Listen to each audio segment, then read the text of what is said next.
Assalamualaikum warahmatullahi wabarakatuh. Halo pemirsa cerita inspiratif dimanapun Anda berada. Salam sejahtera untuk kita semuanya. Semoga kita semua dalam keadaan sehat dan tetap dalam lindungannya. Kembali lagi dengan kami di channel Cerita Inspiratif, di mana kita akan berbagi kisah-kisah inspiratif penuh makna untuk Anda simak.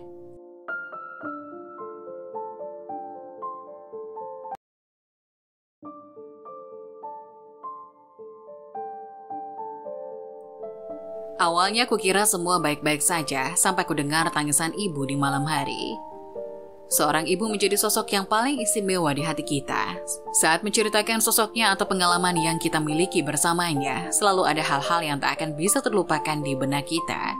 Cerita tentang cinta, rindu, pelajaran hidup, kebahagiaan, hingga kesedihan pernah kita alami bersama ibu. Seperti kisah berikut ini. Apa yang dirasakan seorang perempuan berusia hampir kepala 3, belum berkeluarga, dan belum memiliki kemapanan dalam pekerjaan? Rasanya beragam. Ada yang santai dengan berbagai tanggapan. Ada yang memang ingin berfokus pada impian. Ada yang justru semakin sedih dan terpuruk dalam keadaan. Dan aku pun masih takut dalam menentukan tujuan, masih ragu membuka hati untuk mereka yang mau menaklukkan. Tapi apakah kamu tahu bagaimana perasaan yang kamu rasakan jika keadaanmu sama denganku? Cobalah lihat dan perhatikan perasaan ibumu. Beranikah kamu bertanya padanya tentang kondisi dan keadaanmu?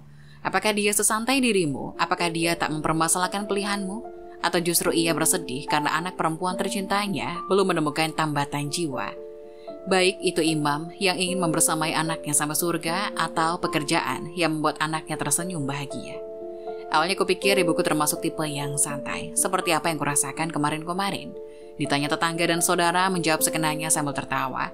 Berucap syukur yang penting anaknya sehat dan bahagia. Tapi nyatanya, sampai suatu ketika aku sedang pulang ke rumah saat malam hari terbangun dari tidur karena ingin ke kamar mandi. Ku dengar isak tangis di kamar sebelah. Ibuku sedang sholat malam, menangis kecil takut ada yang mendengar. Ku dengar ia memohon pada Tuhan agar hati anak perempuannya segera terbuka, segera Tuhan lembutkan. Agar anak perempuannya bertemu jodoh terbaik yang telah ia siapkan. Agar anaknya tak lagi membutuhkan jasa psikolog karena kesulitan untuk tertidur dan memejamkan mata dengan tenang. Agar anaknya menemui pekerjaan terbaik yang bisa mendekatkannya kepada Tuhan, ibuku sesenggukan. Sampai suatu ketika, saat saling memohon maaf saat lebaran tiba, ibuku meminta maaf duluan. Maafkan mama, mungkin doa mama tidak ampuh. Mungkin Allah masih belum mendengar doa mama. Mungkin mama kurang rajin dalam berdoa dan beribadah, sehingga anak mama belum juga mendapatkan apapun impiannya. Ibuku berbisik dalam tangisnya melalui telinga kananku sambil memeluk. Ada pedih di sana, dibisikkan suara yang merambat lewat udara. Ada sedih di sana, di getaran hati antar hatiku dan hatinya. Aku tak bisa menjawab tentu saja. Bagaimana bisa aku menyalahkannya, padahal doa dan tangisnya yang mengantarkanku sampai saat ini. Mengantarkanku mendapatkan apapun yang aku mau, menjadi perantara Tuhan dan membukakan aku jalan. Jalan menuju berbagai kebaikan, jalan untuk menuju ridho Tuhan. Bagaimana bisa aku tak bersyukur, padahal doanya tak berhenti terucap. Air matanya tak henti mengalir saat dia panjatkan munajat terindah pada Yang Maha Kuasa setiap saatnya. Mungkin satu atau dua dari kamu, kita punya kesamaan. Karena nyatanya, tak ada hal yang baru di bawah matahari yang sama. Aku belum berani berbicara langsung pada ibuku, bicara mengenai berbagai pemikiran dan perasaanku. Tapi aku yakin, aku tahu, jika semua ibu punya jiwa yang tak bisa ragu akan anaknya. Punya stok doa dan air mata yang tak akan habis bagi kebaikan buah hatinya. Seberapa tua pun umur kita, toh kita tetaplah anaknya. Aku dan kamu mungkin hanya bisa sedikit membalas doa dan air mata mereka, lewat doa kita juga. Lewat kebahagiaan yang selalu kita ceritakan, lewat kesehatan seperti yang ibu kita pintakan. Karena bagaimanapun, doa dan air mata ibulah yang Tuhan kirimkan agar aku kuat berjalan. Doa dan air mata ibulah yang membuatku mendekatkan diri pada Tuhan dan yakin bahwa aku tak pernah sendirian. Doa dan air mata ibulah yang membuatku bertahan. Seberat apapun Tuhan memberikan beban karena Tuhan tahu aku mampu. Karena Tuhan tahu doa dan air mata ibulah jalan Tuhan menyampaikan ridhonya padaku. Semoga kamu pun begitu. Semoga kamu pun semakin didekatkan dengan jalan terbaikmu. Apapun yang kamu inginkan, apapun yang kamu butuhkan, titip cinta untuk ibumu. Baik ibu yang masih ada membersamaimu, ataupun ibu yang sedang menunggu perjuanganmu untuk bertemu dan berkumpul di sisinya kelak. Atau bagi kamu, ibu-ibu muda pejuang, bagi kebahagiaan masa depan anak keturunan terbaiknya. Kamu hebat.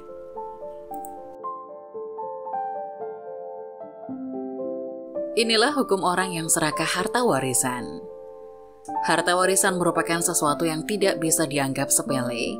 Sekecil apapun harta yang diwariskan akan membawa masalah ataupun bencana jika hal itu disalahgunakan. Harta warisan yang disalahgunakan seperti halnya dijadikan rebutan atau memakan harta warisan saudara kandung akan mendatangkan suatu perkara yang dapat menyebabkan hubungan antara saudara menjadi renggang. Kurangnya pemahaman mengenai hukum waris secara Islam juga dapat memicu seseorang untuk berbuat serakah, yakni ingin menguasai harta warisan. Lantas, apa hukum orang yang serakah terhadap harta warisan? Seperti yang kita ketahui, dasar utama hukum waris ialah Al-Quran. Selain Al-Quran juga ada As-Sunnah dan Ijma. Dalam Al-Quran terdapat ketentuan yang telah mengatur pembagian warisan secara adil antara saudara kandung laki-laki dan perempuan. Bahkan, terdapat beberapa ayat Al-Quran yang membahas tentang pembagian warisan. Salah satunya adalah surah An-Nisa ayat 7. Artinya, bagi orang laki-laki ada hak bagian dari harta peninggalan ibu, bapak, dan kerabatnya. Dan bagi orang wanita ada hak bagian pula dari harta peninggalan ibu, bapak, dan kerabatnya. Baik sedikit atau banyak menurut bagian yang telah ditetapkan. Quran Surat An-Nisa ayat 7.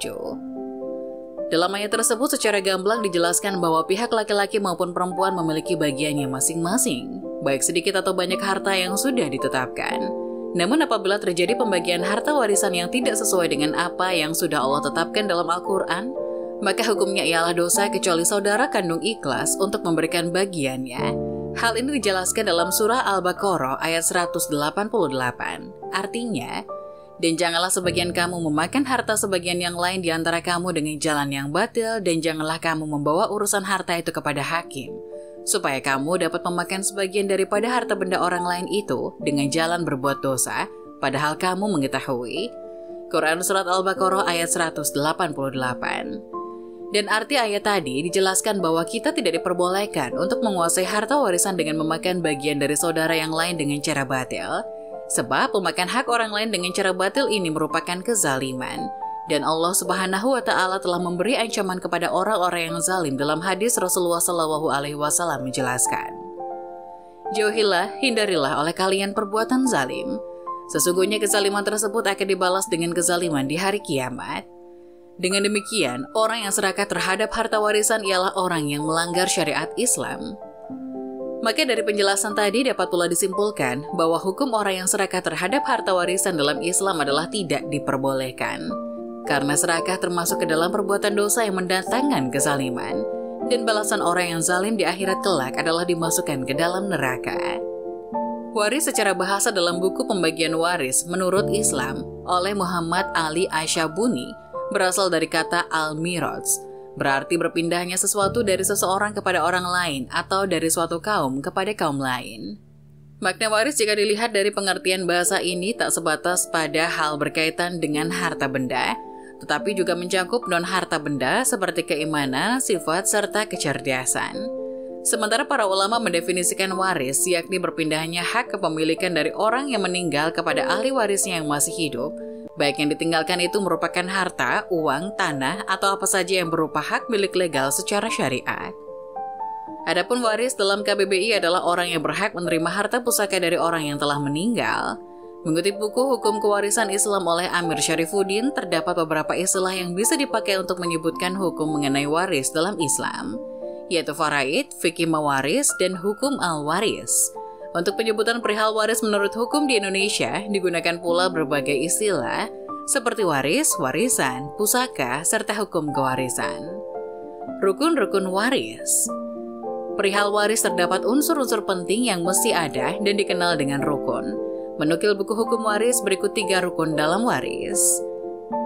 Wafatnya pewaris, yakni orang yang benar telah meninggalkan dunia dan disaksikan kematiannya, dan juga bisa orang yang hilang atau melarikan diri, kemudian statusnya dinyatakan telah meninggal oleh pengadilan. Kedua, contoh tersebut merupakan pewaris yang dapat membagikan harta kekayaannya kepada ahli waris mereka. Ahli waris yang masih hidup. Hidup di sini mengacu kepada kehidupan seseorang yang dapat dilihat, dirasakan, dan keberadaannya ada di tengah-tengah masyarakat. Adapun anak dalam kandungan sang ibu juga bisa dikatakan dengan hidup, sehingga janin yang masih dalam perut berhak menerima warisan dari pewarisnya. Adapun yang termasuk ahli waris dalam pembagian kewarisan Islam, ada sejumlah pihak yang disebutkan dalam ayat-ayat Al-Quran. Anak-anak, laki-laki maupun perempuan, baik si pewaris memiliki ahli waris yakni anak laki-laki dan perempuan secara bersamaan, atau anak perempuan saja, atau anak laki-laki saja.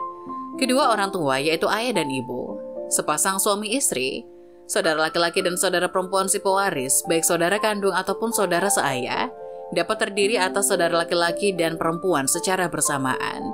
Bisa hanya memiliki saudara perempuan, dapat pula hanya memiliki saudara laki-laki.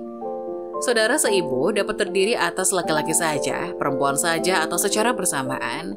Bisa hanya seorang atau lebih dari seorang.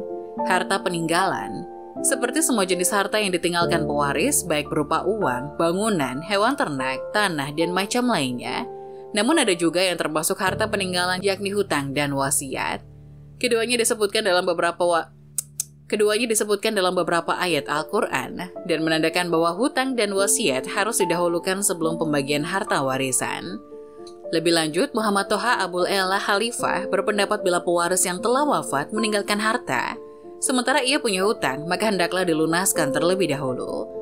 Demikian dengan wasiat, jika pewaris punya harta dan meninggalkan wasiat, maka mesti ditunaikan dengan ketentuan batas maksimal dari wasiat menurut ilmu waris, yaitu sepertiga dari harta kekayaannya.